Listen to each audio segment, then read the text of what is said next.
Muy buenas, bienvenido y bienvenida al nuevo podcast de Lateral Así. Tenemos con nosotros a Nati Mejía, Hola. a Olga Rodríguez y un servidor, Juan Antonio Anguita. ¿De qué vamos a hablar hoy? Pues bueno, hoy vamos a hablar sobre los deberes, que es un tema bastante polémico. Y bueno, antes de empezar, bueno, a mí me gusta siempre saber, ¿os mandaban deberes Nos a mandaban deberes. vosotras? ¿Sí? ¿Hacéis muchos deberes? Mucho. Sí, pues venga, contadme qué tipo de deberes. Mucho. Yo recuerdo por las tardes, además teníamos cole por las tardes.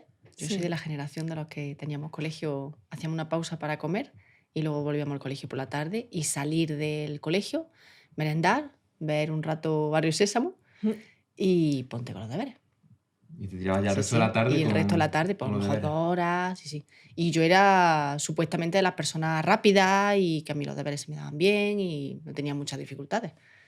¿Tú también? Yo también tenía deberes. Y además tuvimos un tiempo en que hubo, no sé, un modelo educativo en el que trabajábamos por módulos y teníamos que desarrollar en equipo, en grupos, ¿no? Nos dividían en grupos. Entonces por la tarde teníamos que hacer los deberes de algunas materias y además reunirnos para hacer los trabajos de otras. Entonces ese periodo lo recuerdo como muy... con mucha tarea, ¿no? Mucha tarea. Y luego a medida que fue pasando el tiempo a mí me gustaba sentarme y ponerme a hacer deberes, ¿no? Era algo que a mí me gustaba y cuando la materia me gustaba. Cuando la materia no me gustaba, pues yo me acuerdo, ¿no? de agobiarme muchísimo, de llorar mucho, de que mis padres, ¿pero qué te pasa? Pues que no me sale, que no lo sé hacer, que... Y sí, bastantes deberes. Claro, la infancia sin deberes no la recuerdo. Yo recuerdo hacer, lo que sí me encantaba a mí era hacer deberes de matemáticas, porque claro, era tan rápido, veías si te salía o no te salía, ¿no? Y eso me pasó hasta el instituto, donde ya perdí el interés por un profesor que tuve que era muy salvaje, y a partir de ahí ya ni deberes de matemáticas, ya ni eso, ¿no? Pero bueno, ¿y recordáis el tipo de deberes que mandaban? Por ejemplo, en mi caso era la matemática, lo que yo recuerdo. ¿Creéis que es muy diferente lo que se mandaba antes a lo que se les manda ahora a los niños? Yo creo que no. De hecho, yo recuerdo una cosa que hoy en día se sigue haciendo y me gustaría saber el para qué. Las copias. Copiar, es obligatorio copiar los enunciados de todos los ejercicios. Había como mis profesores y los profesores de hoy en día, de mi hijo, también lo hacen así, como mucho hincapié en que los enunciados hay que copiarlos. Y no te puedes, y aunque el enunciado sea señala y apunta en tu cuaderno, no puedes resumir, o sea, el enunciado tal cual. Y yo me pregunto, ¿para qué? Porque si lo que te interesa es que los alumnos hagan deberes para, bueno, luego corregirlos en clase, ven que no he equivocado y tal, ¿para qué copiar los enunciados? Que a veces los enunciados son más largos que lo que el propio ejercicio, el tiempo que requiere, ¿no? Y además, mis hijos tienen, pues eso, materias favoritas, ¿no? En las que no les importa hacer tareas, pero es como, es que los enunciados son muy largos. ¿Y todo? ¿En todos los casos tienen que copiar el enunciado? En todo. En matemáticas, en todo. ¿Y eso era así hace Y yo lo cuántos años han pasado? Pues yo tengo 42. Entonces, fíjate, el sistema mantiene... Igual, hace 30 años o una 35 estructura. años, lo mismo. Y además yo lo recuerdo, ¿no? Como mis profesores... a mí me daba la sensación de que ponían más hincapié en ver si habías copiado los enunciados que en el propio ejercicio. Y yo que iba tan orgullosa de lo bien que me hubiera salido los ejercicios ese día, como te hubieras equivocado en el enunciado o no lo hubieras copiado, pues ya no servía. Sí. Y era como, por favor. Algo me llama mucho la atención. ¿Tiene sentido entonces los deberes para vosotras? Bueno, para mí a día de hoy no. No tiene sentido que sea un requerimiento del profesor o una obligación del profesor al alumnado, porque, bueno, ¿para qué? ¿Para qué sirven? ¿O cuál sería la utilidad de Yo los deberes? esto lo he preguntado y el para qué es para que creen hábitos de estudio. Pero entonces mi propuesta al profesorado fue, vale, vamos a trabajar en equipo, somos una familia que colabora bastante con la escuela, ¿vale? Venga, vamos a trabajar entre todos para que los niños creen hábitos de estudio. A mí también me interesa que mis hijos creen hábitos de estudio. puede ser, nos podemos sentar todos a la misma hora, todas las tardes, cada uno hace su trabajo. ¿Por qué tienen que hacer deberes? Claro. No pueden repasar lo que han hecho ese día, no pueden hacer un resumen de algo que les guste, no pueden hacer un esquema, no pueden ir a casa de un amigo y hacer... ¿Por qué tiene que ser deberes? ¿Por qué tiene que ser algo que a los niños no les gusta? Claro, porque, mira, de forma natural, yo cuando he trabajado como docente también, de forma natural, si algo te interesa o si se queda a media algo que no se ha terminado en clase, de forma natural al alumno le sale el terminarlo, o el expandir el conocimiento por ahí, o el preguntarte que, oye, ¿dónde podemos encontrar más información con respecto a esto? Una cosa es invitar, o bueno, lo ideal creo es que se active la chispa de seguir aprendiendo en ese sentido, ¿no? Que por la mañana en clase se abran espacios de curiosidad y de significado y de aprendizaje, y los alumnos por la tarde exploren, practiquen con respecto a eso por propia Con iniciativa. autonomía, claro. Por propia iniciativa, ¿no? Y que luego, bueno, que puedan llevar al día siguiente alguna investigación que hayan hecho, ¿no? Algo más que haya surgido de el propio interés de expandir el aprendizaje. Eso lo entiendo. Pero en sí que sea un deber, porque están más ligados ahora mismo los deberes a tareas que completan a veces libros, que completan a veces fichas, y que donde el propósito, el para qué, no está muy definido. Hasta si es para crear hábitos de estudio, lo que suele ocurrir es que se genera un tedio y Por una supuesto. dificultad muy grande. Nuestro estado de ánimo cuando estamos haciendo algo marca la relación que tenemos con eso que hacemos. O sea, que si a mí me genera malestar o aburrimiento o tedio lo que estoy haciendo, lo voy a anclar a esa materia de forma muy inevitable. Entonces, claro, por lo menos habría que plantearse cómo expandir ese aprendizaje o qué propuestas hacer a los alumnos o cómo hacerlo de manera que sea una experiencia de aprendizaje que sea que les siga apeteciendo dentro de 10 años esa materia, ¿no? O expandir.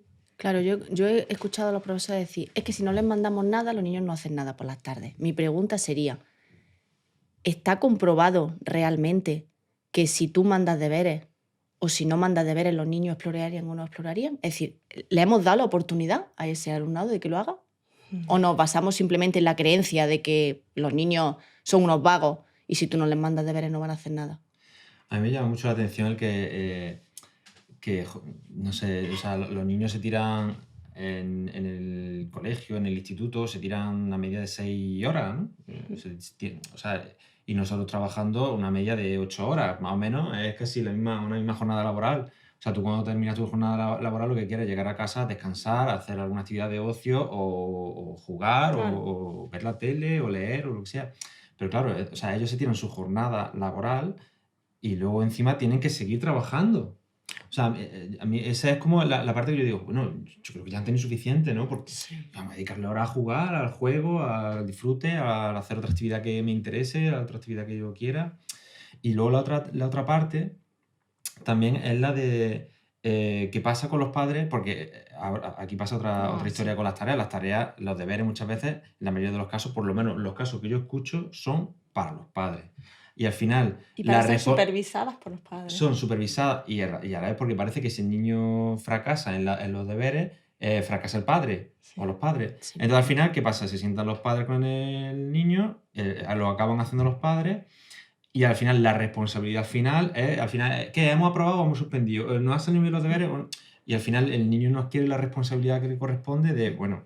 ni la autonomía en el trabajo, ni en la Y autonomía... efectivamente, yo recuerdo que yo hacía los deberes, imagino que como vosotras, ¿no? Que haríais los deberes por vuestra cuenta y luego te enfrentabas a lo he hecho bien, lo he hecho mal, pues ya está, yo apechugo con la responsabilidad de eso, ¿no? Sí. Luego, yo tenía una profesora en Inglaterra, Miss Sugandhi Shah, que nos daba didáctica. Y entonces ella decía que el objetivo de las sesiones era crear curiosidad y un buen vínculo con la materia, ¿no? Y desarrollar competencias. desarrollar habilidades. Y decía, si tenéis que mandar para casa tarea, no estáis aprovechando el tiempo en las sesiones. O sea que para ella la necesidad de poner tarea para casa era como un feedback negativo para el docente.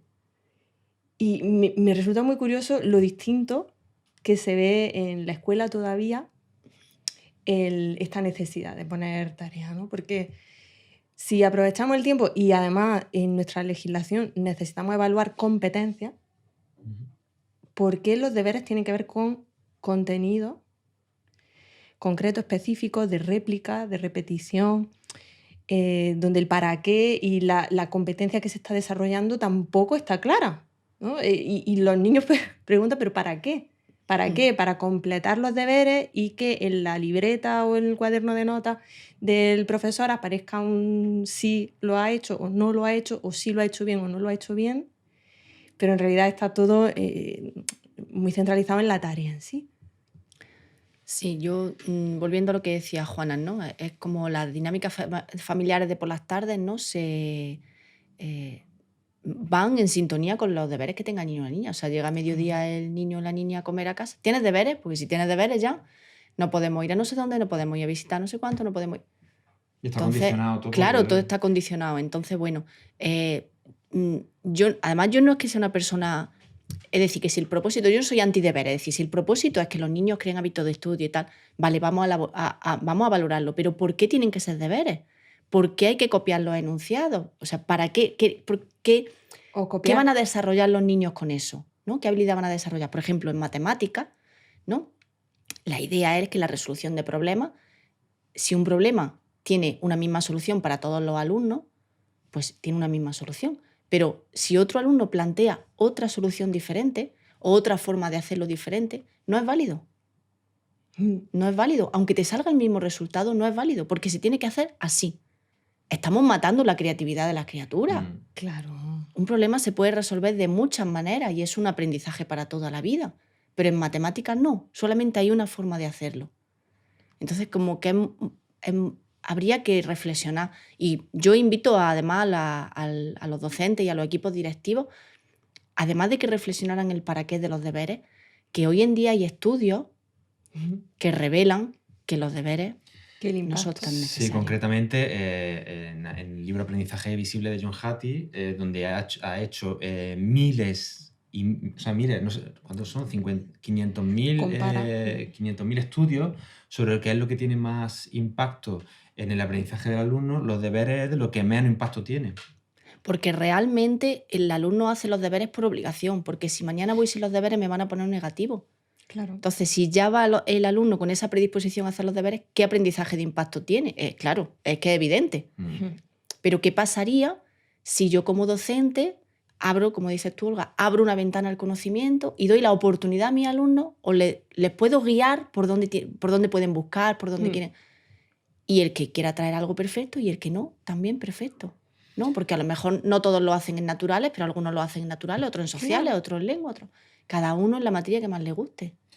Sí, luego también al hilo de esta parte de hacer los deberes por la tarde con los padres, se genera un agravio comparativo porque, claro, hay niños que no pueden disponer de sus padres para hacer los deberes. Yo, por ejemplo, conozco casos en los que los padres trabajan mañana y tarde, los niños se tienen que quedar solos o con alguien que no puede ayudarle. Entonces, ¿qué pasa con ellos? O sea, ya en esos casos ya... Sí, no tienen alternativas, van a ir mal. Bueno, en ese caso, habrá que ver la parte buena, que se tendrá que hacer responsable. Claro, se están haciendo más autónomos. Habrá que ver la parte buena de eso, ¿no? Claro, hay también eso, una asunción por parte de la familia del deber y la obligación de que los niños lleven los deberes bien hechos. Entonces, bueno, se genera el fenómeno de que los padres hacen un grupo de WhatsApp donde los padres o las madres están preguntando por qué deberes, por los resultados, por si esto había que hacerlo, esto no había que hacerlo. Entonces, primero me parece una invasión grande del espacio de los hijos, ¿no? y de la propia autonomía de los hijos. Y segundo, es una carga. es una carga, o sea, una carga y un motivo de estrés muy grande, porque bueno, yo tengo amigas que pasan la tarde, o sea, por la mañana trabajan, y luego pasan la tarde, ellas, digo ellas porque son mujeres en este caso, acompañando a los hijos a hacer los deberes, preguntándole la lección y estudiando para los exámenes. El estado de estrés es enorme, porque es como trabajo, y luego la lectura hacia los niños es tú solo, no puedes. Claro. Y de hecho a veces que solo no pueden porque la carga es demasiado grande, porque no hay un propósito claro, porque ya entre las madres o los padres nos ponemos de acuerdo. Bueno, hemos escuchado casos de adolescentes que han ido a la universidad y sus padres han ido a reclamar una nota. O sea, Claro, hasta este o a punto echarle podemos la llegar. matrícula. Efectivamente. Claro. Entonces hay una pérdida de autonomía, aparte de como decía, como dice Tonucci, nos apropiamos del tiempo de juego de los hijos, ¿no? de los niños, de las tardes, nos apropiamos de sus tardes porque hay tarea que hacer, tarea a veces que no tiene sentido ni propósito claro para ellos, que son los principales interesados, y además estamos generando una dependencia en el aprendizaje y en la propia autoestima que luego pasa mucha factura. Porque hay un momento en el que ya, me decía el otro día, no, dice, es que ya hay un momento en que yo no lo puedo acompañar porque yo eso ya no lo sé y no puedo estudiar a la par, pero llevo estudiando con él hasta que ha cumplido 12 años. Y entonces ahora te quedas solo, con la creencia de que además tú Ya no no puedes puedo. solo. solo no puedo. Claro, y aquí la responsabilidad no es los deberes, la responsabilidad es de todos los adultos. Es de las familias que estamos ahí, es de los docentes, es de los equipos directivos, la responsabilidad es de todos. Claro, porque luego también a la hora de poner deberes no hay coordinación de todo el profesorado, porque yo mando deberes y te mando tal, y tiene que ser para tal día, pero yo también te mando y tiene que ser para tal día, y luego entre nosotros no hay esta coordinación de decir, bueno, espérate, tú la has mandado, yo también, bueno, madre mía, se me ha Claro. juntado con... Esto no dan abasto esta tarde, ¿no? Sí. Eso también pasa. Sí. Claro, y al Sí, final los ambientes que compartimos en casa pues, están muy tensados, se merma mucho el disfrute, la convivencia, la exploración, el aprendizaje espontáneo y se va contaminando todo de un estrés y una tensión que es enemiga de la convivencia, de la creatividad y del desarrollo. Claro, porque al final lo que el alumno tiene es un miedo a que me pongan un negativo. Entonces hago los deberes porque al final lo que hay en el fondo es miedo. Fíjate el para qué, ¿no? El Claro. para qué no es el desarrollo. ¿De qué competencia? Porque además cuando mezclamos moral y competencia la hemos liado. No, que me pongan positivo o un negativo, que lo haga bien, que yo sea bueno o que sea mala, no tiene nada que ver con las competencias que Claro. esa materia se supone, ¿no?, que debe desarrollar en mí. ¿Qué tiene que ver? ¿no? Totalmente. ¿Sería Flipped Classroom parte de la solución al problema de los deberes? ¿Sabemos lo que es el Flipped Classroom? Yo sí, pero explícalo. Si hay deberes, a mí me parece una alternativa interesante porque Sí. consiste en la parte teórica. Sí. Se le manda al alumno a través a lo mejor de un vídeo. Tienes que ver un vídeo de 5, 10, 15, incluso a lo mejor media hora. Y luego ese vídeo que tú has visto lo trabajamos luego en clase. O sea, ahí está la teoría contenida. O sea, a lo mejor un vídeo de YouTube o incluso a lo mejor el profesor puede haber generado ese vídeo, tú lo ves y luego en clase, la hora de clase la dedicamos a trabajar sobre eso. Entonces, bueno, dice, pues ya está, si es 10, 15 minutos o media hora de ver un vídeo, que algo puede ser más o menos ameno, entretenido, es más pasivo, pero a la vez está aprendiendo, pero luego yo sé que eso luego en clase Lo vamos a trabajar. Lo vamos a trabajar de una forma mucho más activa. Más o menos en eso consiste. Hombre, claro. Entonces, bueno, no te tienes que tirar toda la tarde haciendo cosas, sino que, bueno, es algo ya más relajado, entiendo, también para el alumnado. Bueno, y sobre todo tiene que ver también con la tecnología. O sea, que es que yo hoy en día, o sea, yo cuando veo la imagen de los niños haciendo deberes, es como tú decías, ¿no? La misma imagen de mí hace 35 años. Los niños ya no están ahí. Estamos Los niños y soletos. las niñas están en la tecnología, en lo visual, en lo auditivo. Pues claro que es muy buena alternativa, porque luego además en clase se genera espacio de reflexión, de debate, todos juntos. es súper enriquecedor. Claro. Además, también hay herramientas para controlar si el alumno ha visto el vídeo Lo ha visto o o no no lo lo ha ha visto, visto. ¿no? Claro, claro. O sea que Claro. creo que la herramienta se llama Edpuzzle y tú puedes ver si eso sí, o hasta qué punto ha visto, si ha repetido, si hay partes que ha repetido porque no se ha enterado bien. Entonces, bueno, Pues mira, entiendo que mira. es una herramienta interesante. Animamos a los docentes a explorar la herramienta. Google Classroom, a través de Google Classroom también se puede hacer, pero bueno, sería la herramienta de la metodología de Flipped Classroom. Claro. Hay mucha información en internet sí. sobre el tema. Siempre como tener claro el propósito, y el propósito es el generar espacios de cooperación para el aprendizaje del alumno. Y que además la escuela suponemos que es un lugar donde nuestros hijos y nuestras hijas van a aprender habilidades, destrezas y tal, que le van a servir para la vida. Para la vida, para la vida. Y la vida de nuestros hijos y nuestras hijas no es la misma que la que nosotros teníamos hace 35 años. No, son nuestra versión actualizada. Entonces, es otra de las cosas que la escuela tiene que modificar, el tema de los deberes. Está claro. Y además, bueno, puede haber deberes muy interesantes. Yo he escuchado profesores también que hacen cosas muy chulas, ¿no? Por ejemplo, de explorar, graba a tu abuelo que te cuenten cómo hacían no sé qué comida. Sí. Pregúntale a tus tíos cómo hacían no sé qué. Es algo mucho más interactivo donde va a profundizar en saber sobre tu familia o sobre tu árbol genealógico. Algo que bueno, que entiendo que profundiza en algo muy potente para los niños, ¿no? O sea, que tienen también un sentido más profundo. Claro que el aprendizaje se adquiere a través de experiencia y de experiencias. Entonces sería más el proponer experiencias que el proponer tareas. ¿No? Sí. O una tarea que conlleve experiencia. Sí, yo he visto también muchos casos en el que se ha mandado deberes, y además a través de experimentos científicos, además que preguntan luego al alumnado, digo, bueno, ¿y esto para qué te sirve? No sé. Hay también una historia que tú decías también, ¿no? De hacer porque sabes que te pueden poner un punto positivo o negativo, pero no hay lo que también decías de para qué. Claro. No lo sé. No sé para qué sirve este experimento. O sea, no sabes la utilidad práctica de esto, tampoco lo has preguntado. No has preguntado. Y preguntarle a los niños. Claro. Preguntarle a los niños para qué sirven los deberes. Claro. Bueno. Se vamos a preguntar en algún momento, ¿no? Sí. Tenemos pendiente de hacer una serie de podcasts también con niños. Lo haremos y le preguntaremos. Para saber su mapa, ¿no? Porque al final continuamente estamos interviniendo en la configuración de su propio mapa y su modelo del mundo, y su voz es muy importante para eso, claro.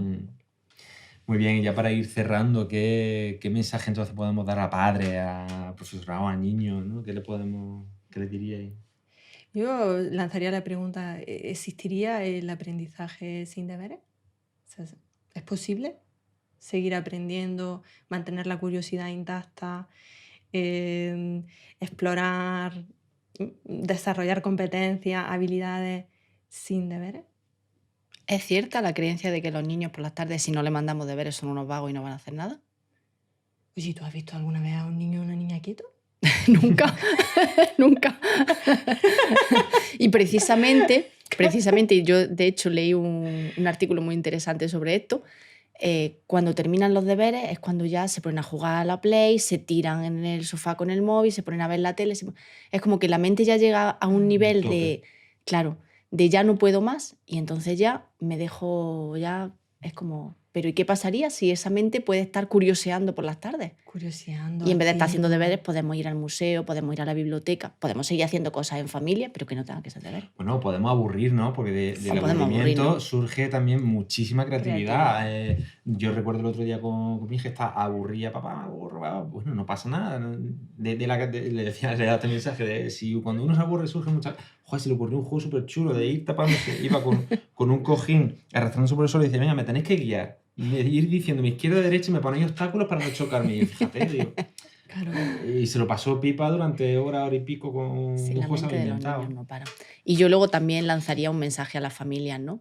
En la puerta del cole y de puerta para afuera nos quejamos continuamente. Nos quejamos de los deberes, nos quejamos de los profes, nos quejamos. No nos quejemos. Vamos a entrar en la AMPA, vamos a entrar en los consejos escolares, vamos a unirnos al equipo docente y vamos a proponer y vamos a trabajar juntos. Y dejemos de hacer las tareas con los niños y estar quejándonos continuamente, porque es un mensaje que además nuestros hijos están recibiendo y lo van a repetir igual que nosotros. Van a ser quejicas porque van a repetir lo mismo que estamos... Y van a entrar en nosotros pelea haciendo. también con el profesorado, que tampoco... Sí. Efectivamente.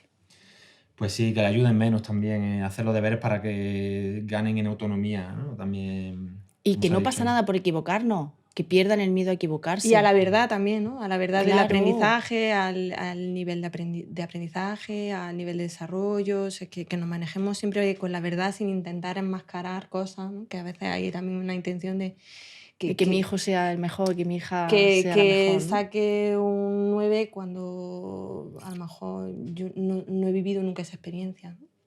Pero quiero que ella lo saque. Y plantearnos... Y ¿no? que sacar un 9 no quiere decir que tu hijo o tu hija No, sepa de esa materia ni ha desarrollado la competencia que tenga que desarrollar. que va, Efectivamente. para nada. Muy bien, pues yo creo que hasta aquí hemos llegado. ¿Os dejáis algo? No os dejéis nada, por favor. Yo creo que no. Soltadlo todo.